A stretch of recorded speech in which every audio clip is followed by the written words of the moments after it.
Nah, buat teman-teman semuanya, ini video ini seharusnya tayangnya dari tadi siang ya, tapi saya baru sempat tayanginnya sekarang gitu loh, karena memang terkendala dari sinyal. Saya juga nggak tahu ya ada apa dengan sinyal kok begitu bermasalah dari Telkomsel ya. Telkomselnya aja sinyalnya bermasalah sih. Saya sudah gonta-ganti, padahal saya punya 3 handphone kan, tapi saya pindah-pindahan semuanya juga nggak bisa gitu loh ya. Makanya baru sempatnya itu update-nya sekarang. Oke, ini buat teman-teman semuanya, terutama yang baru telat bayar dan gagal bayar, yang mana ini mendapatkan ancaman-ancaman sadis dari pinjol-pinjol legal yang masih bergulir sampai detik ini tanpa henti, dan juga tidak jelas juga sampai kapan ini akan berakhirnya. Semuanya kita juga tidak jelas juga. Yang jelas ini tanpa henti loh, mereka melakukan penekanan dan pengancaman sama Anda terus-terus dan macam-macam. Apa yang harus kita lakukan untuk kedepannya Bang? Ini yang mau saya terangkan sama teman-teman semuanya, terutama yang sudah masuk ke YouTube Solusi Hutang MB. Mudah-mudahan ini bisa membantu buat Anda yang baru telat bayar, tidak mampu bayar, dan tidak sanggup bayar lagi di pinjol legal resmi OJK. Ya, Anda boleh simakin video ini sampai habis, jangan di skip juga. Dan buat teman-teman semuanya, sebelum kita lanjutkan, yang belum mensupport boleh disupport dulu. Yang mau bergabung di grup WhatsApp silahkan. Memang Anda harus menjadi membership di channel ini untuk Anda mendapatkan aksesnya. Tapi kalau Anda tidak mau, Anda bisa ambil nomor untuk konsultasi gratis. Tapi memang Anda harus sabar, karena itu rame banget dan banyak banget orang yang ngechat hampir setiap hari. Kan kita juga tahu ya kan, orang yang gagal bayar itu bukan Anda sendiri, tapi banyak orang ya. Dan yang belum mensupport silahkan dulu.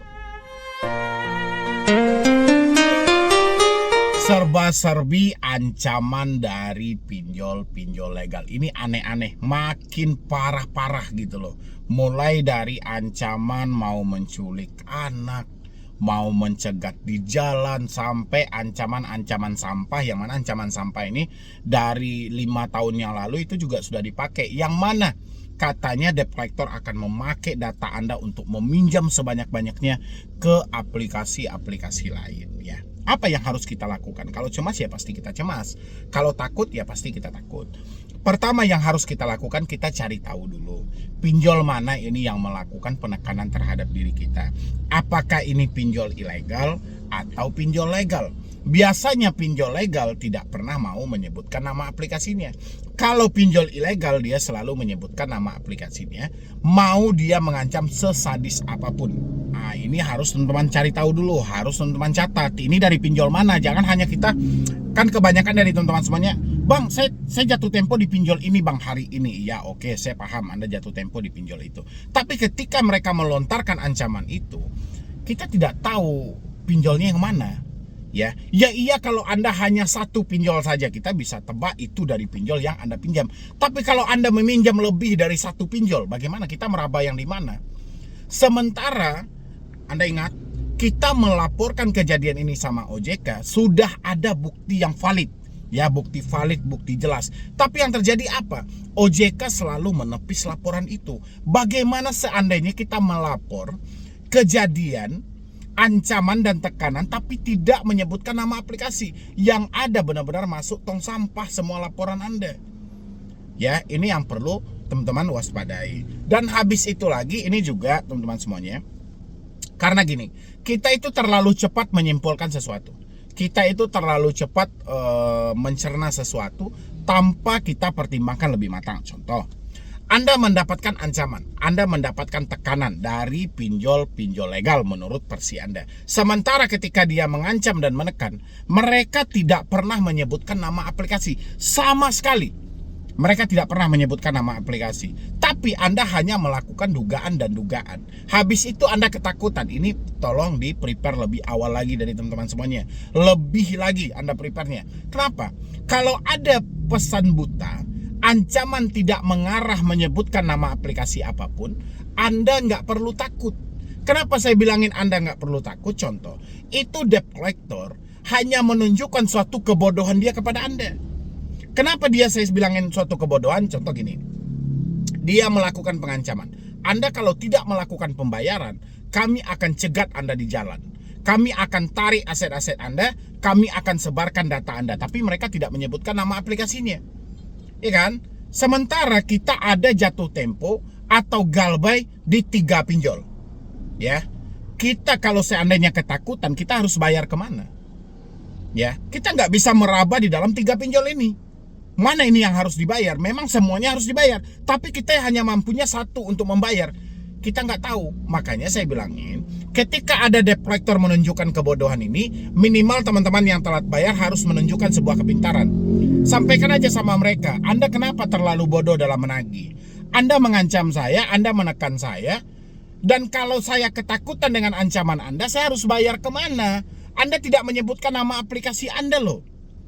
Ya pasti dia akan berdalih, itulah karena Anda sifatnya penghutang dan segala macam. Kalau jawabannya sudah seperti itu, sudah ngelantur, sudah nggak ngarah lagi, berarti debt collector lebih ketakutan daripada diri Anda. Jadi PR teman-teman semua itu cuma satu sebenarnya. Ketika Anda menghadapi tekanan dan ancaman dari debt collector ini, PR Anda bagaimana Anda bisa membongkar pinjol mana yang melakukan penekanan terhadap diri Anda. Cuman itu PR Anda.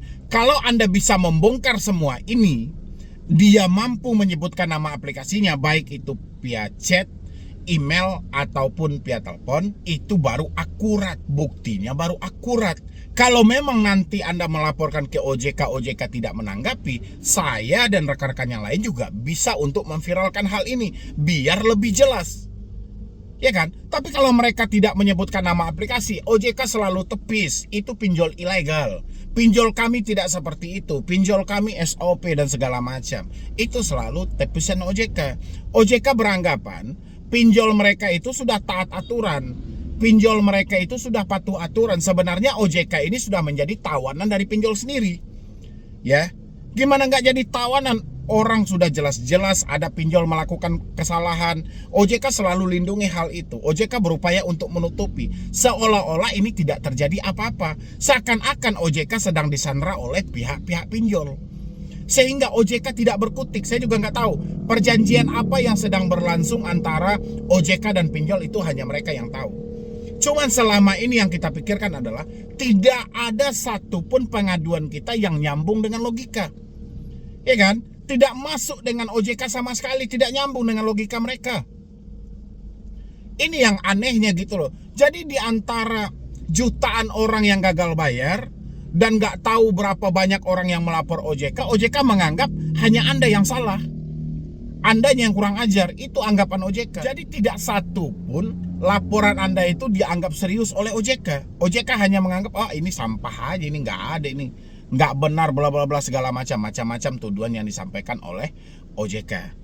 Ya kan? OJK sampai bilangin Anda itu nggak tahu diri, banyak masyarakat Indonesia nggak tahu diri, pinjam lebih dari 10 pinjol misalnya kan.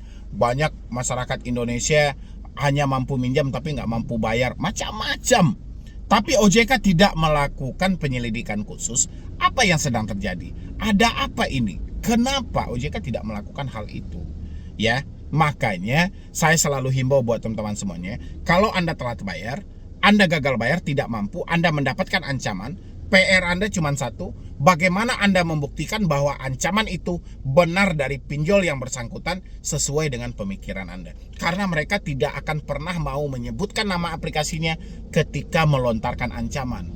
Karena mereka selalu berkaca dengan kasus-kasus yang viral, ya, dari orderan-orderan fiktif. Mereka nggak mau lagi itu loh. Ya, makanya itu sudah disetting. Kan OJK juga mengeluarkan ada 3 larangan yang tidak boleh dilakukan oleh pinjol dan debt collector. Dilarang menagih menggunakan ancaman, dilarang mempermalukan, dilarang melakukan tekanan fisik maupun verbal. Sejak awal kemunculan aturan itu, seakan-akan sudah disetting semuanya, sehingga ancaman itu tetap berlanjut, mempermalukan itu tetap ada, tekanan fisik verbal itu selalu ada, hanya saja tidak menyebutkan nama aplikasinya lagi. Benar apa tidak dari teman-teman semuanya? Maka dari itu buat teman-teman semuanya, Anda yang saat ini mengalami telat bayar, tidak mampu bayar, tidak sanggup bayar di pinjol, ya, tolong semua ancaman jangan dicerna mentah, jangan serba ditakuti, tapi pelajari dulu. Ini konsepnya mereka tidak berani nih menyebutkan nama aplikasi. Kalau seperti ini mereka berani nih menyebutkan nama aplikasi. Biasanya dia ada 2 wajah itu. Ketika dia menyebutkan nama aplikasi, dia tidak pernah mengancam Anda. Dan ketika dia tidak menyebutkan nama aplikasi, dia selalu mengancam Anda. Dan PR Anda adalah yang tidak menyebutkan nama aplikasi ini, bagaimana supaya mereka bisa menyebutkan nama aplikasinya. Itu aja. Ya, kalau Anda sudah tahu nama aplikasinya, baru Anda belajar dari sini. Ya kan? Ini ada aturannya. Anda belajar dulu dari sana. Layak apa tidak ini untuk dibayar? Kenapa mereka mengancam? Kenapa mereka menakut-nakuti? Kalau enggak, percuma ini. OJK telah menyampaikan, ini aturan penagihan kredit yang wajib kamu ketahui. Walaupun pinjol tidak mau tahu dengan aturan ini, Anda wajib mengetahui. Itu yang disampaikan OJK, ya. Jadi kita bikin bagaimana aturan yang dikeluarkan OJK itu benar-benar dipatuhi oleh pinjaman online ini. Bukan hanya dianggap sampah oleh pinjaman online ini gitu loh. Aturan sudah diterbitkan tapi mereka tetap juga melanggar. Sekarang benar-benar serius kita menghafal aturan ini semuanya. Begitu dilanggar, kita pastikan jangan ada yang melakukan pembayaran lagi. Apapun pinjolnya yang melanggar itu, kasih efek jera, jangan kasih dipermudah terus.